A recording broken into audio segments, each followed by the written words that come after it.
I am so grateful just to be here with you all. Thank you so much for having me. I promise you I won't take long, and I'm very happy that I get to go before the person after me, because he's a professional performer and I'm not. But what I am going to do is I'm going to tell you a story. Is that okay? Yes. Is that all right? Yes. All right, cool, man. So you heard a little bit about my story. I like to move around. You heard a little bit about my story. You heard about my parents, who I want to honor, who struggled. Like a lot of black folks struggle. And we're going to talk about those struggles, especially the ones that happened around the late 80s, early 90s, that y'all are still paying for today. We're going to talk about we don't need anybody's permission for us to be great. We're going to talk about how beautiful y'all are. Y'all are beautiful. Do you know how beautiful y'all are? Yeah. I want y'all to tell the person next to you right now that they're beautiful right now.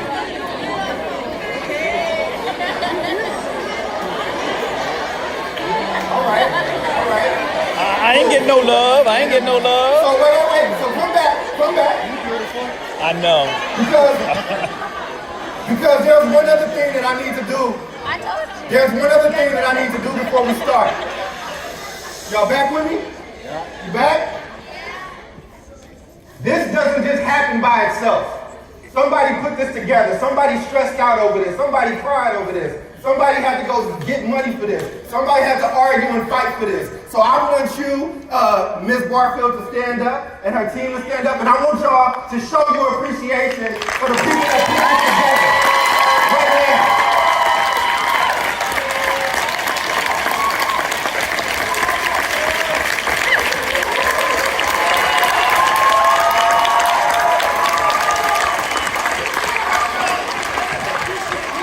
As somebody who has to raise money, as somebody who has to stand in front of funders and actually argue and complain and push them and tell them why it's important to work with black kids and give them extra, like, I understand how hard it is. So this is a labor of love, and I thank you so much for that.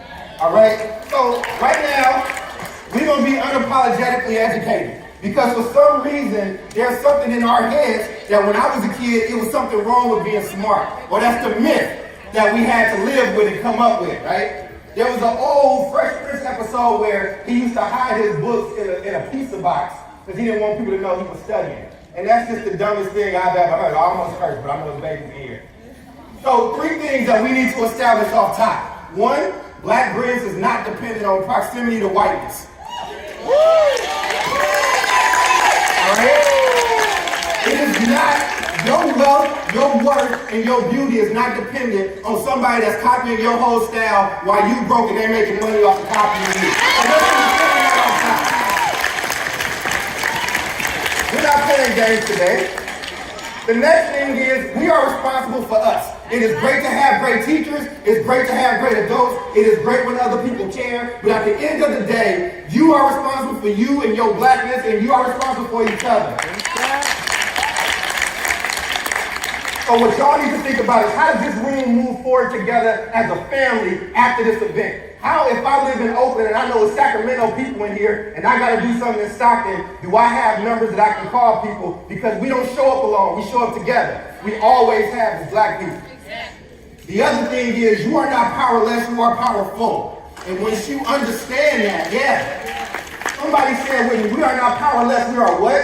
Powerful. We are not powerless, we are what?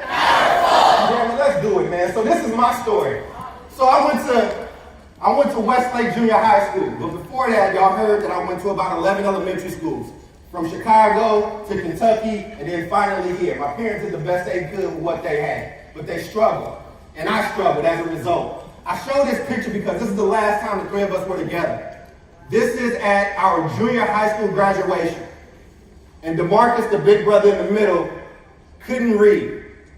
He was functioning illiterate. But you know what he could do? He could bag up dope.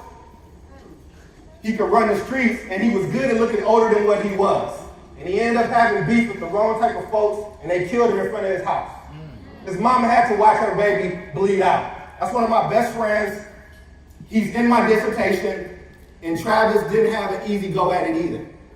The consequences for us are real. It's not just about, we might get on you about a grade or a test. It's deeper than a test score. What it is what the test score represents. And what it represents, I will show you later, but people are doing mathematical equations to determine how many jails to build, how many guns to make, all that stuff. And we're going to figure that out. So I want to do this in honor of my friend, DeMarcus. Can y'all do me one favor? I need y'all to clap as hard as you can so you can reach the mic.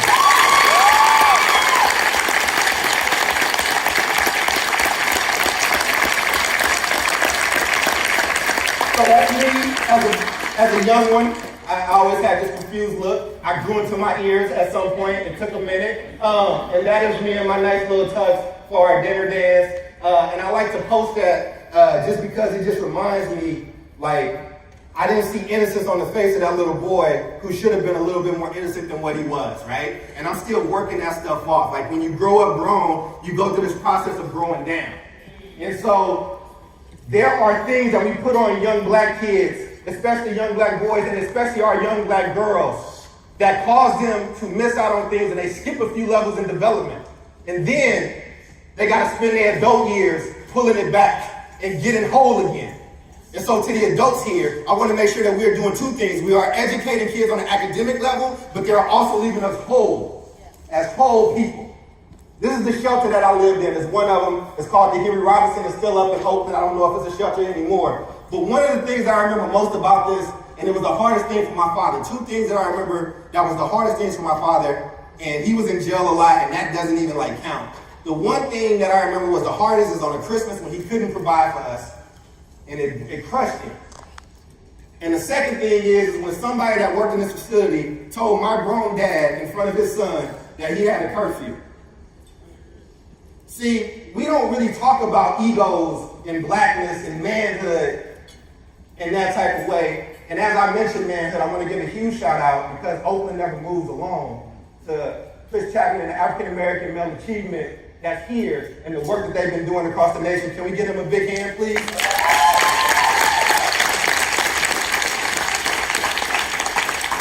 That little boy didn't have a Chris Chapman. That little boy didn't have an African American Male Achievement. That little boy didn't have this type of conference. And that little boy grew up into a young man in college, but also riding around in a car with a gun under his thigh. Like that little boy didn't have those things, right? And didn't understand what real masculinity was. So when the fight jumped off, I'm right in the middle with everybody else. I didn't understand what manhood was because nobody there was telling me that. And even if those white teachers loved me, those white teachers ain't young black men that went and had a young black experience. So every adult in here, you got to understand the goal that you have in front of these young black folks because the other people outside this world don't reflect them. And they don't care about their stories. What they care about is their fashion and how I can make money off of you. It's easier to love you when I'm stealing your dance and your hairstyle and your lips than it is for me to have compassion for you when you get caught up in a little bit of trouble. So I want that to lead us to what's the purpose of education. There's been a lot of people a lot smarter than me that have had definitions for this. So one is John Dewey. And John Dewey said the purpose of education has always been to everyone, in essence, the same.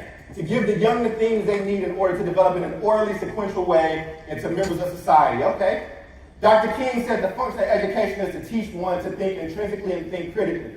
Intelligence plus character, that's the true goal of education. Thank you, Dr. King. I'm sorry that we messed up Black History Month this year, but we'll do better next time. And then James Baldwin in 63 said the purpose of education finally is to create in a person the ability to look at the world for himself, to make his own decisions.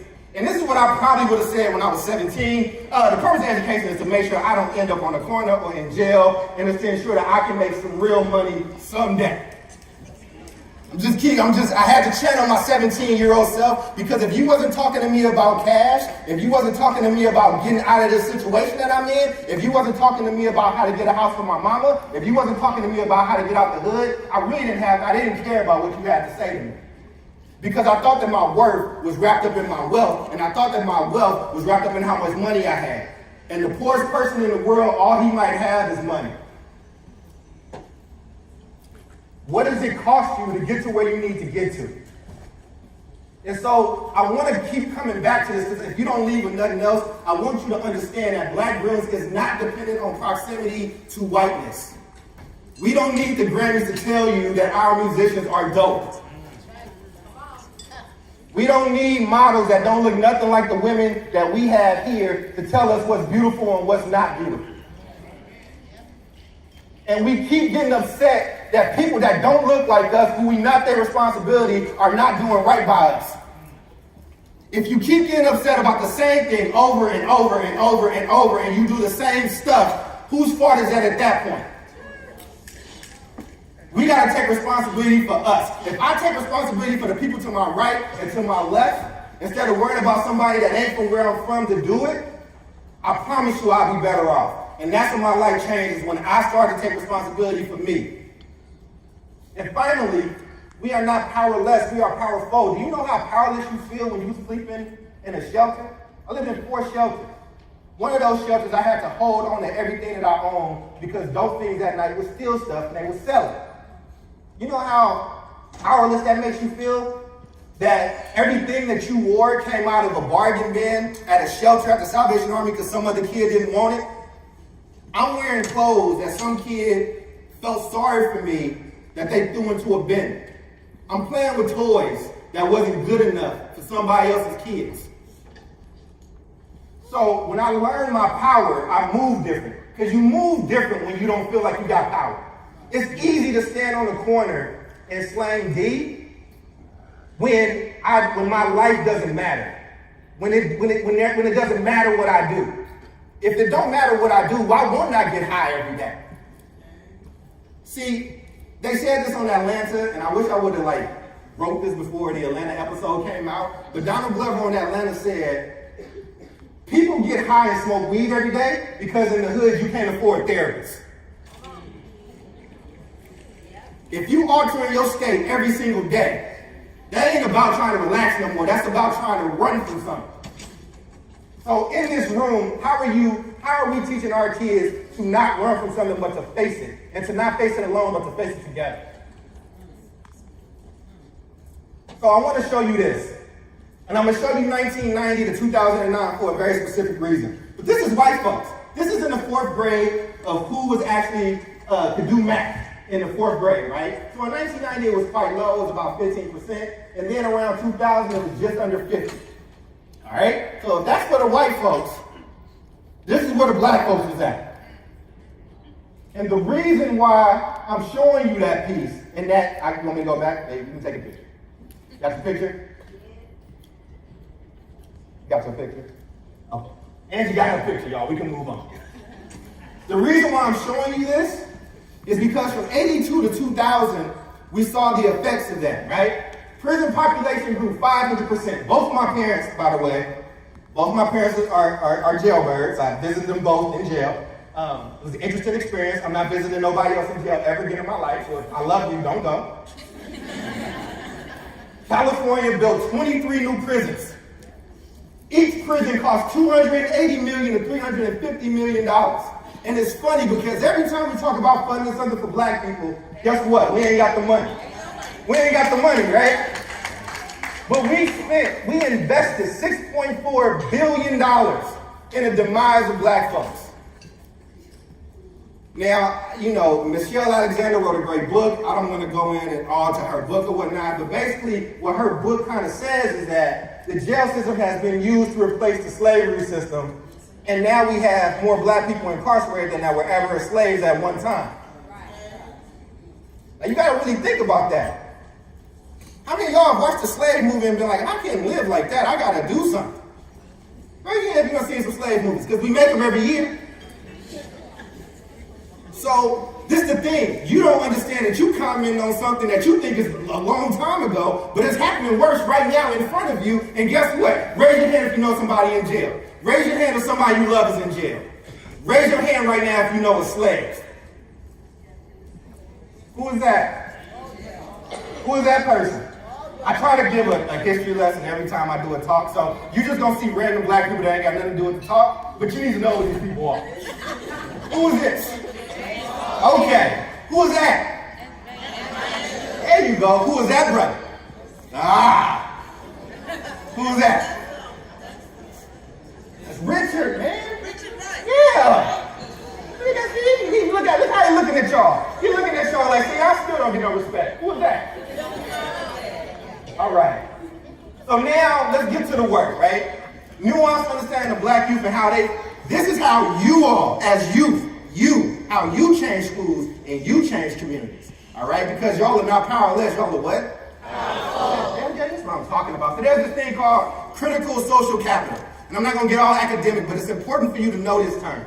Because what it is a connection to small community-based organizations in black communities that foster political consciousness and prepare black youth to address issues in their community, right? And we have a few of those groups here. I already mentioned the African American Male Achievement. There is the Village Method that's here doing some amazing work. And then you have amazing poets and authors that's sitting here, like Mr. Prentice Powell, who y'all are gonna hear from next, that are embodying this critical social capital and telling us our history and our work. So here's the framework, and this is what you just need to take away. Social ties. Who you're connected to is important. Who you know matters, okay? Let me tell you something. Raise your hand if you've done a job application lately. All right, so I'm 35. After college and after I got a new network, I ain't touched a job application. When I show up, it's because of who I know, and we've already had a talk, and everything else is just a process that we're going through now. Because that's how the world works. When you look at the most powerful positions in the world and the most powerful companies, the number 2 person at Facebook didn't go fill out an application. It was their network and what they did. So social ties is 1. 2 is intergenerational relationships. Your connection to people older than you and under you are very, very important. Do you understand what I'm saying? If you don't have an OG that you can go to, that you can have real talk to, that you don't have to put the mask on for, that you can take the mask off, that you can talk about real things for. Like if you are a young man that just got married, you need to have a man in your life that has been married for 30 years that can help you navigate your way through that. If you holler at your single friend, you're going to be out bopping new chicks, and that's not what you're supposed to be doing married.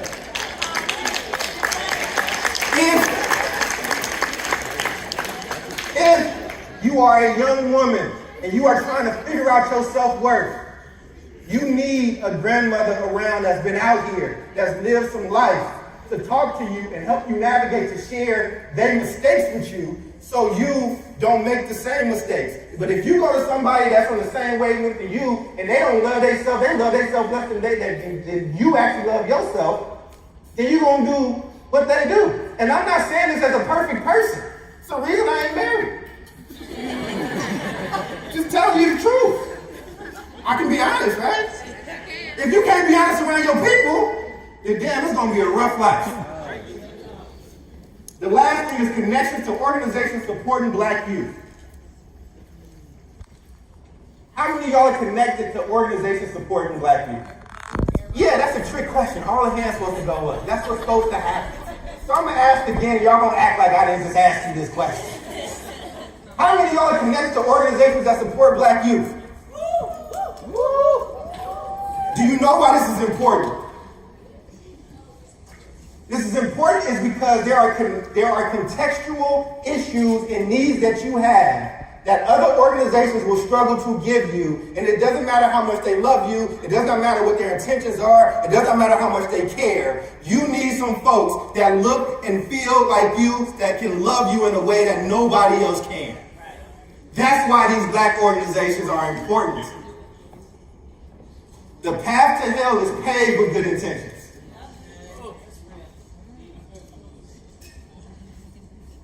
So we have a history of coming together in the worst times, whether it's racism, whether it's slavery. And guess what, y'all? Black history don't start at slavery. It started before we got on this rock. So if you don't know those folks, right, like that thing that we did earlier, that honoring the ancestors, that stuff is important. Even if you wasn't fully into it, it's important because it's important to understand how we used to cope with things that were way worse than some of the stuff that we are dealing with now. And the next time somebody's asking you to read, I need you to not complain and cry about it because there were people before you that came and they got caught reading and somebody cut their foot off. And guess what? In California, I think that it's less than 20% of black kids are actually literate at grade level. And I think that our group always represents the most illiterate people still. Think about that. I just want you to understand. If somebody went to another country and they said, guess what? I'm going to make sure only 2 out of 10 of all your people will be able to read in the next 20 years. I promise you that country would declare war. That is a war on people. It's the reason why they don't want you to read. It's the reason why when you ain't around, people got sayings that say if you want to hide something, hide it in a book. You should be deeply offended instead of the stuff that you get offended on by Twitter. All right, let me keep going. I don't care what's happening with Kylie Jenner. I just don't care. So this is where we are as black folks. It's the #1 trending thing on Twitter right now. And it's all black folks that's talking about it. I'm just saying. And she took your lips. I just want you to know. So somewhere in our community, we start to, if size represents importance, we start to put all our faith in schools that have been failing us. If I tell you that black folks are the people that are reading the least out of schools, not for the last 20 years, but the last 60, 70, 80 years, but we still keep putting all of our faith in that one basket, that's our fault at some point. But what it used to be and what it should go back to is when you look at all these things on an even playing field. Because now if the schoolhouse is just as important as my mentorship, which is just as important as my Black Faith Centers and my community orders, that means when this sucks, that these things can step up. That means that when my school ain't doing what it needs to and having the right assemblies, Miss Angie can bring y'all to Monterey in the same room so you can get some real education. That means that when you're not getting what you need from that teacher, you can go to your elder and say, this is the problem that I'm dealing with, and you can be honest. So I'm going to close out because I don't want Angie to beat me up. So, y'all know who this is? He too fly for y'all not to know, man. Thank you. Hey, stand up, sister. Who is this? Thank you. All right, y'all hurt my feelings. Let me keep going. Young people, this is what I need you to do. Take pictures of this, pull your phones out. You need to get a mentor if you don't have one. You also need to mentor somebody else because I told you I have trash moments. I am a trash dude at a lot of times in my life. I'm gonna be honest with you, right? But when I know somebody else is looking at me, guess what I do? Better. If somebody under me is asking me, why did you do that? That's the most shame I will ever feel in my life. So you need a mentor above you, and you need to be mentoring somebody beneath you. You need to set goals that scare you. Set goals that scare you. If it's something that you can just attain, it ain't worth your time. You need to be failing. You need to fail forward. Do things that scare you, and you need to be ruthless with your time. Why? Because money ain't the most important thing, it's time. It's the one thing you will never get back. I've been broke, I've had money, I've been broke, I've had money, and I will probably be broke again because I owe a lot of money to colleges. But my time, you can't just have that. You can't have that. I can't get that back. The other thing is you always control, listen, it's always gonna be somebody richer, somebody cuter, somebody faster, somebody that can play ball better, somebody that can speak better. But what you always control is how hard you work. You control that every time. Will Smith said, listen, if I'm on a treadmill and we going for something, I'm willing to die on that treadmill. And you're not gonna beat me. And the last thing is start doing. We be thinking about, in the organization that I run, our young people talk about finna friends. And a finna friend is that friend that always comes to you talking about what they finna do. I'm finna get these J's, I'm finna get this job, I'm finna blah, blah, blah. And they ain't never did, they don't do nothing. They complain and you listen to them complaining. You ain't got enough time to listen to people complaining. So you need to start doing. Adults, y'all got a job too. I wasn't just talking to young people. Be a mentor. Engage young people. Be honest. This is the hardest one. You know how hard it is for me when I got young folks that pull me into a room like a young man, like, look, man, I'm 21, I'm at this college, won't happen. How did you deal with this? And then I gotta tell him the truth about how I dealt with it very, very poorly. But in that, right, that builds a relationship that we got, and they trust me a little bit more. Be honest with young folks. Listen, I know it's cool when your kids come and say, hey, Mom, did you ever try drugs in your life ever? All of y'all ain't drug-free, I promise you. Like, just letting you know. I'm just telling you. But I think having an open, honest conversation about what that was and what that situation was instead of lying builds up some type of trust, that when your kid actually got a real problem, they talking to you and they ain't talking to somebody you don't want them talking to about it. Because there's some little boy that'll be like, nah, take this, let's go, do it at my house. And then also, hold high expectations. Listen, man, I know it's a whole bunch of side stories about black kids and what black kids can't do and all that. Listen, people rise to the occasion. I did a reading thing at my old high school today, the middle school part, and it was like a Dr. Seuss book, and I'm like, this is not a grade level book for a 7th grade. And my thing is, it was the event, but like, if all I'm doing is treating you like you dumb, you're gonna be dumb. If I'm not giving you real responsibility, you ain't gonna know how to be a responsible adult. If I don't hold you, if I make excuses for everything you do, guess what? That person grows up to be somebody's problem. And then y'all gotta start doing too. Because as much as it's spinning friends with kids, guess who they got it from? All right, so I appreciate y'all. One more time, y'all. Black brilliance is not what? Oh, y'all did not believe that. Black brilliance is not dependent on proximity to whiteness. Who is responsible for us? All right, and we are not powerless, but we are what? Powerful. That's what's up, man. Pull out your phone, your camera. If you want to connect with me, you can just point your camera at the LinkedIn thing. It'll do all the stuff by itself because technology is great in 2019. If you want the Instagram, you got to go and Instagram search, and you just point your camera at it, and it makes it happen. Listen, y'all, thank you so much for having me. I hope I did not bore you. Angie, I appreciate you. I love you. Thank you for the work you're doing. I will always be here to help you. And again, y'all are in for such a treat. I'm so glad you did not put me after Prince Powell. He is one of the best orators that I've ever had the pleasure of meeting in my life. We kind of grew up together, and I'm glad his kids are here to watch it. Thank y'all so much.